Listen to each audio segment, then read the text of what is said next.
पिछली वीडियो में हमने पढ़ा था स्ट्रक्चर ऑफ एटम के बारे में। उसके अंदर हमने पढ़ा था electron, proton, neutron, valency, electronic configuration, isotopes और कोवैलेंट बॉन्ड और इलेक्ट्रोवैलेंट बॉन्ड के बारे में। आज हम एक नया टॉपिक स्टार्ट करने जा रहे हैं जिसका नाम है लैंग्वेज ऑफ केमिस्ट्री। बच्चों को वो ऐसा लगता है ये बहुत ही आसान टॉपिक है और इसको थोड़ा थोड़ा और ऊपर ऊपर भी पढ़ लेंगे तो काम चल जाएगा, मगर ऐसा ज़रा भी हमें नहीं सोचना है। ठीक है बच्चों, ये सब बेसिक स्ट्रक्चर हैं केमिस्ट्री के। इन बेसिक्स का मतलब इन्वॉल्वमेंट जो होगा वो पूरी केमिस्ट्री में आपके रहेगा हर एक जगह। तो इस बेसिक स्ट्रक्चर को हमें बहुत ध्यान से पढ़ना है, क्योंकि अगर इन चीज़ों को अगर हम सही से नहीं समझेंगे तो बाद में जो भी चीज़ें आएंगी उसमें हमेशा हमें कन्फ्यूज़न होगी और हमें 100% वाला कॉन्फिडेंस कभी भी नहीं बिल्ड होगा और हमेशा कोई ना कोई कन्फ्यूजन माइंड में घूमती रहेगी। इसलिए ये नहीं सोचना है कि ये हल्के फुल्के टॉपिक्स हैं, इनको भी एकदम ध्यान से पढ़ना है। हम स्टार्ट करते हैं एटम, मॉलिक्यूल, एलिमेंट, कंपाउंड से। ये बहुत ही छोटे छोटे से कीवर्ड्स हैं और इनमें माइन्यूट से डिफरेंस है, मगर बच्चों को इसको लेके इनमें बहुत कन्फ्यूजन होती है। बच्चों, मैं दावे से कह सकता हूँ मेरे पढ़ाए गए टॉपिक को बस आप ध्यान से पढ़िएगा और कोशिश कीजिएगा एक पेन और कॉपी लेके बैठिएगा। उसके बाद आपको कोई कन्फ्यूजन नहीं होगी और एकदम 100% वाला कॉन्फिडेंस आएगा टॉपिक पढ़ने के बाद। चलिए शुरू करते हैं। ये हो गया एटम, फिर हो गया हमारा मॉलिक्यूल, एलिमेंट, कंपाउंड।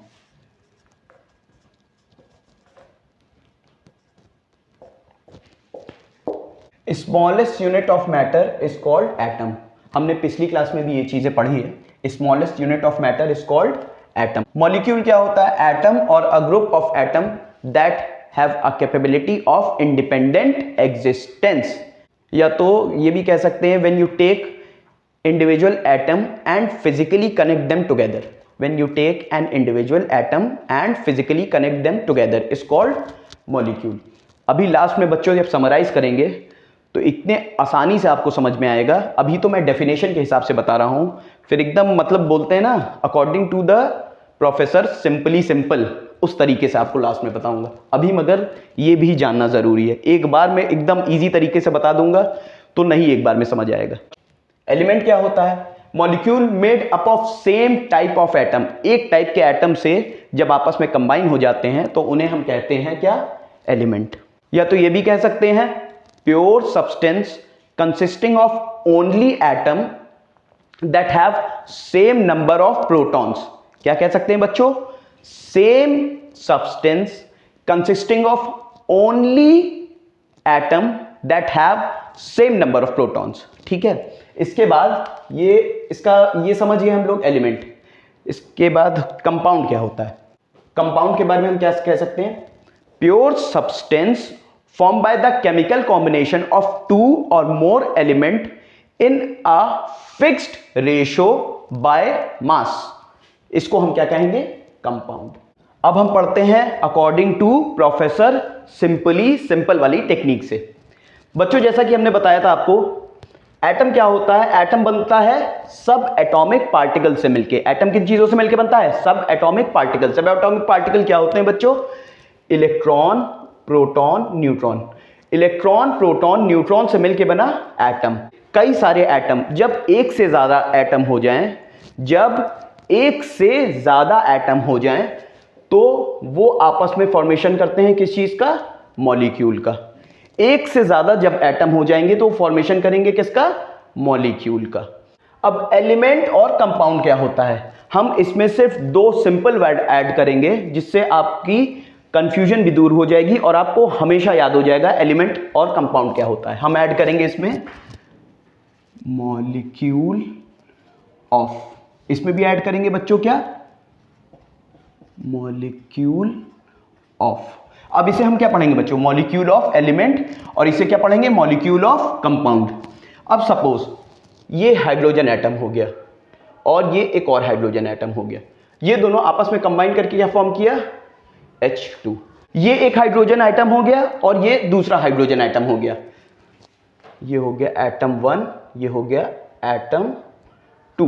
ये दोनों हाइड्रोजन एटम आपस में कंबाइन होके फॉर्म कर रहे हैं किसका? हाइड्रोजन H2 का। ये क्या हो गया, ये मॉलिक्यूल हो गया, ये हाइड्रोजन एटम हो गया, ये दोनों हाइड्रोजन एटम हो गए, ये हाइड्रोजन एटम हो गया, ये हाइड्रोजन का क्या हो गया बच्चों, मॉलिक्यूल, यह क्या हो गया हाइड्रोजन का मॉलिक्यूल। अब इसी तरह बच्चों कंपाउंड में देख लेते हैं। अब एक जैसे एटम अगर मिलते हैं और एक से ज्यादा हो जाते हैं तो हमारा फॉर्मेशन किस चीज होता है, मॉलिक्यूल ऑफ एलिमेंट का। मॉलिक्यूल ऑफ कंपाउंड क्या हो गया, सपोज ये हो गया C6H12O6, देख रहे हैं ना बच्चों, यहां पे ये कार्बन हो गया, ये हाइड्रोजन हो गया, ये ऑक्सीजन हो गया, ये तीनों एक फिक्स रेशो में, किसमें बच्चों, एक फिक्स रेशो में मिलके क्या फॉर्म कर रहे हैं, ग्लूकोज का। किस चीज का फॉर्म कर रहे हैं, ग्लूकोज का। एक फिक्स रेशो में कार्बन हाइड्रोजन ऑक्सीजन मिल रहे हैं और फॉर्मेशन कर रहे हैं ग्लूकोज, तो इन्हें अब हम क्या कहेंगे, मॉलिक्यूल ऑफ कंपाउंड, या तो क्या कहेंगे इसे, कंपाउंड। इसी तरह देख लेते हैं C12H22O11, ये क्या है बच्चों, शुगर। क्या है ये, शुगर का कंपाउंड है। अब इसमें क्या हो रहा है बच्चों, देखिए कार्बन के 12 एटम, हाइड्रोजन के 22 एटम्स और ऑक्सीजन के 11 एटम्स, ये तीनों एक फिक्स रेशो में कंबाइन होके फॉर्मेशन किस चीज का कर रहे हैं, मॉलिक्यूल ऑफ कंपाउंड। ये क्या हो गया हमारा, शुगर एक कंपाउंड हो गया, ये ग्लूकोज एक कंपाउंड हो गया। इसी तरह वाटर का सपोज हो गया H2O, इसमें 2 हाइड्रोजन और 1 ऑक्सीजन मिलके वाटर का फॉर्मेशन कर रहे हैं। चलिए अब इसे समराइज करते हैं बच्चों। एटम, एटम किस चीज का बना है, सब एटॉमिक पार्टिकल्स का। किस चीज का बना है, सब एटॉमिक पार्टिकल। सब एटॉमिक पार्टिकल क्या होते हैं, इलेक्ट्रॉन प्रोटॉन न्यूट्रॉन। इन तीनों इलेक्ट्रॉन प्रोटॉन न्यूट्रॉन से मिलकर बना क्या बच्चों, एटम। एक से ज्यादा एटम जब आपस में कंबाइन हुए, एक से ज्यादा एटम जब आपस में कंबाइन हुए तो हमारा फॉर्मेशन किस चीज का हुआ, मॉलिक्यूल का। किस चीज का फॉर्मेशन हुआ, मॉलिक्यूल का। एक जैसे मॉलिक्यूल, सपोज यहां हमारा हाइड्रोजन, तो ये हाइड्रोजन हाइड्रोजन मिलकर बनाया H2। सपोज यहां ऑक्सीजन प्लस ऑक्सीजन, ये क्या बनाया हमारा O2। एक जैसे एटम, हम देख रहे हैं ना बच्चों, एक जैसे एटम जब आपस में कंबाइन होते हैं तो फॉर्मेशन किस चीज का करते हैं, मॉलिक्यूल का।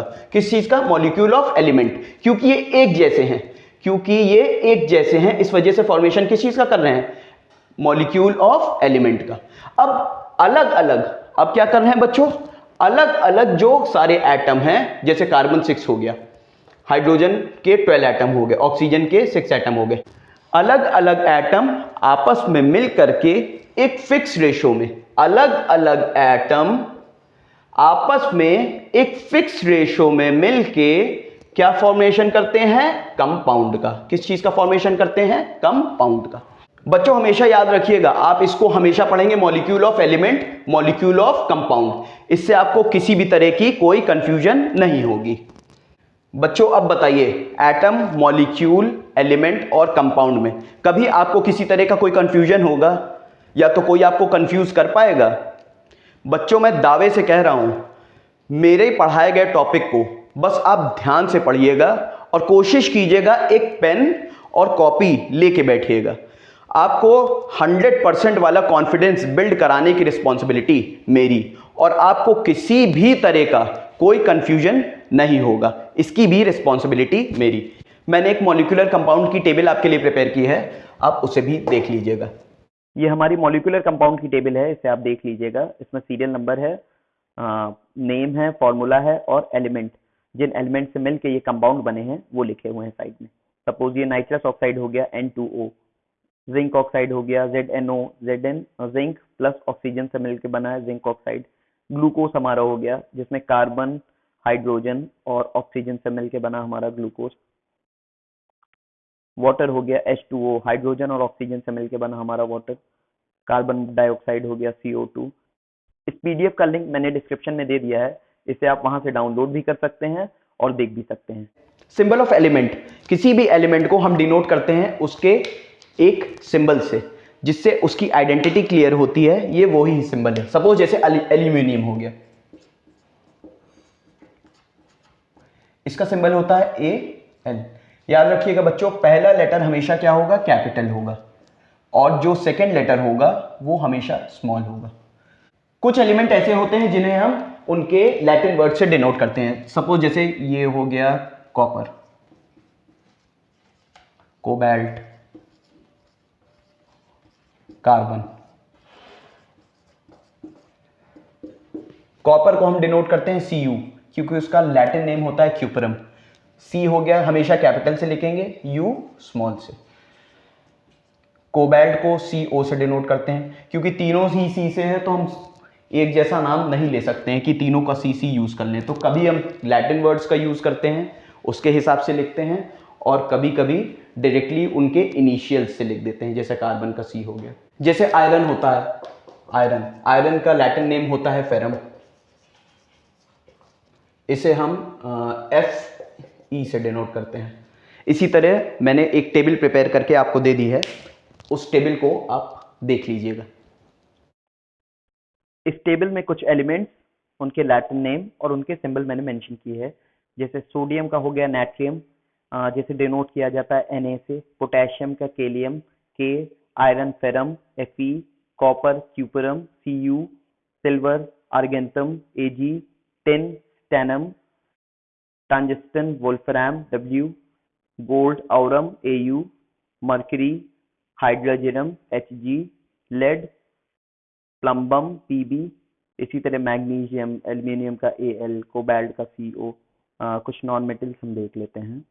जैसे ये नॉन मेटल्स की टेबल चार्ट है, ये हो गए एलिमेंट हो गए, और इधर साइड सिंबल्स हो गए ये आपके। जैसे fluorine F, bromine Br, iodine I, carbon C। Name of some metalloids, ये कुछ मेटलॉइड्स हो गए, जैसे सिलिकॉन Si, बोरॉन B।